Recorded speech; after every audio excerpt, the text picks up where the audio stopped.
एक व्यक्ति जो किसी के साथ बुरा नहीं करता, जानबूझकर किसी को दुख नहीं पहुंचाता, जरूरत पड़ने पर लोगों की मदद करता है, अपनी सामर्थ्य अनुसार गरीबों को दान देता है, पूरी श्रद्धा से पूजा पाठ इत्यादि भी करता है।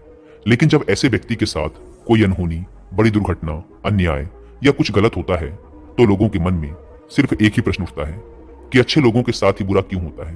तो आज हम इस प्रश्न का उत्तर जानने की कोशिश करेंगे गौतम बुद्ध के जीवन से जुड़ी एक कहानी के माध्यम से।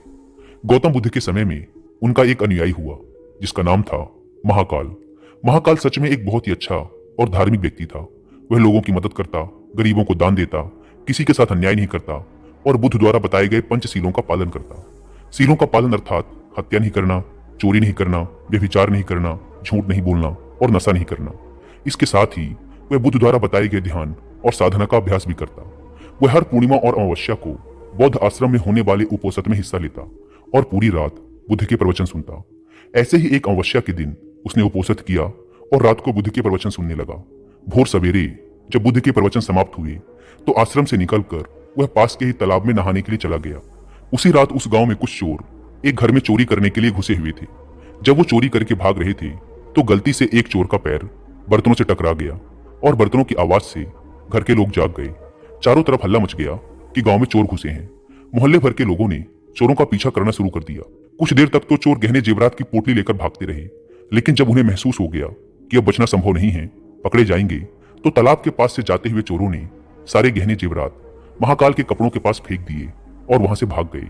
जब लोग वहां पहुंचे तो उन्होंने देखा कि चोरी का सारा सामान तो इस व्यक्ति के कपड़ों के पास पड़ा हुआ है।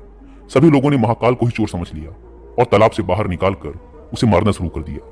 वह कहता रहा कि मैं चोर नहीं हूं, मैं तो रात भर प्रवचन सुनकर आया हूं और यहाँ सिर्फ स्नान कर रहा था। मुझे नहीं पता ये चोरी का सामान यहाँ कैसे आ गया।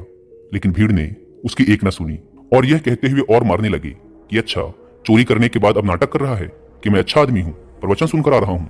गुस्साई भीड़ ने उसे इतनी बेरहमी से पीटा कि उसकी मौत हो गई और उस मृत महाकाल के शरीर को वहीं छोड़कर लोग अपने अपने घर चले गए। सुबह जब आश्रम के कुछ शिष्य तालाब में पानी लेने के लिए आए तो उन्होंने महाकाल के मृत शरीर को तालाब के पास पड़ा देखा। पूछने पर पता चला कि चोरी के आरोप में लोगों ने महाकाल को पीट पीट कर मार दिया। शिष्यों ने बुद्ध के पास जाकर यह दुखद खबर सुनाई कि बेचारे उपासक महाकाल को लोगों ने मार दिया। उसे उस गलती की सजा मिली जो उसने की भी नहीं थी। बुद्ध शिष्यों के द्वारा की जा रही अलग अलग बातों को बस ध्यानपूर्वक सुन रहे थे। तभी उनमें से एक शिष्य ने बुद्ध से पूछ ही लिया, बुद्ध, ये बात तो आप भी जानते हैं कि महाकाल कितना अच्छा इंसान था। उसने कभी किसी के साथ कुछ गलत नहीं किया, फिर उसके साथ ही इतना गलत क्यों हुआ? बुद्ध ने कहा, महाकाल इस जन्म में तो अच्छा था, लेकिन आज जो भी उसके साथ हुआ ये उसी के कर्मों का फल है जो उसने पूर्व जन्म में किए थे। अपने पिछले जन्म में महाकाल वाराणसी के राजा के यहाँ एक राज अधिकारी था। वाराणसी के पास एक बड़ा सा व्यावसायिक गांव था जहां पर पहुंचने के लिए एक जंगल को पार करना पड़ता था। लेकिन उस जंगल में कुछ लुटेरे रहते थे जो कि वहां से गुजरने वाले राहगीरों और छोटे व्यापारियों के सामानों को लूट लिया करते थे। व्यापारियों ने वाराणसी के राजा से अपनी सुरक्षा की गुहार लगाई तो वाराणसी के राजा ने अपने उस राज अधिकारी को कुछ सैनिकों के साथ व्यापारियों से कुछ धन लेकर उन्हें जंगल पार कराने के काम पर नियुक्त कर दिया। राज अधिकारी महाकाल भी अपने काम को पूरी ईमानदारी से कर रहा था। वह लोगों से कुछ धन लेता और अपने सैनिक भेजकर उन्हें सुरक्षित जंगल पार करवा देता। एक शाम पति पत्नी का एक जोड़ा अपनी छोटी सी बैलगाड़ी में बैठकर राज अधिकारी के पास आता है और धन के बदले उन्हें सुरक्षित जंगल पार करवाने के लिए कहता है। लेकिन राज अधिकारी ये कहते हुए उन्हें मना कर देता है कि अभी जल्द ही रात होने वाली है, इसीलिए वो उनकी और अपने सैनिकों की जान खतरे में नहीं डाल सकता। उन्हें जंगल पार करने के लिए सुबह तक का इंतजार करना पड़ेगा। वो पति पत्नी बहुत आग्रह करते रहे कि अभी रात होने में बहुत समय है, वो उन्हें जंगल पार करा दे, लेकिन राज अधिकारी नहीं मानता और उन्हें सलाह देता है कि वो रात भर यहीं रुके। उनके रहने और खाने की व्यवस्था वो खुद करवाएगा। पति पत्नी को मजबूरन उस राज अधिकारी की बात माननी पड़ती है। असल में उस राहगीर की पत्नी बहुत सुंदर थी, जिसे देखकर राज अधिकारी उस पर मोहित हो गया था। उस पर काम वासना हावी हो जाती है और जब व्यक्ति पर काम वासना हावी हो जाती है तो उसे सही गलत कुछ समझ नहीं आता। वह आसक्ति की आग में जलकर अंधा हो जाता है और यही उस राज अधिकारी के साथ भी हुआ। उसने उन दोनों पति पत्नी के रहने और खाने की व्यवस्था तो कर दी, लेकिन साथ ही वह उसकी पत्नी को पाने की तरकीबें सोचने लगा। उसे एक तरीका सूझा। उसके पास एक बड़ा सा हीरा था। उसने उस हीरे को रात में चुपके से उस आदमी के बैलगाड़ी के सामान में छुपा दिया और सुबह होते ही हल्ला मचा दिया कि उसका कीमती हीरा किसी ने चोरी कर लिया है। उसने अपने सैनिकों को आदेश दिया कि हर एक व्यक्ति की सामान की तलाशी लेने के बाद ही उसे आगे जाने दिया जाए। सैनिकों ने तलाशी ली तो योजना के अनुसार हीरा उस पति पत्नी की बैलगाड़ी के सामान में छुपा मिला।